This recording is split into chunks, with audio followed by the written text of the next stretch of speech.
America आणि Iran यामध्ये भयानक युद्ध चालू आहे आणि या युद्धाचा मोठा फटका आहे तो कल्याणमधील APMC मार्केटलाही बसला आहे।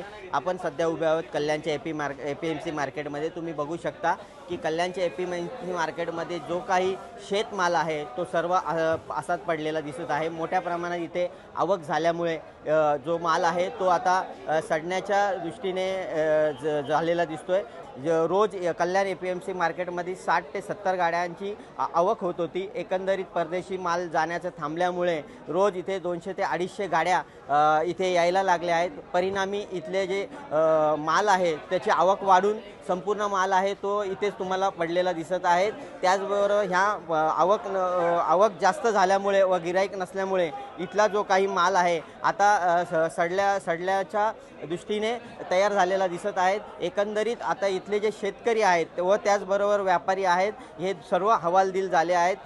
सर्व शेतकरी व व्यापारी हे युद्ध कधी थांबेल याकडे डोळे लावून बसले आहेत। संघर्ष गांगुर्डे, साम TV न्यूज, कल्याण।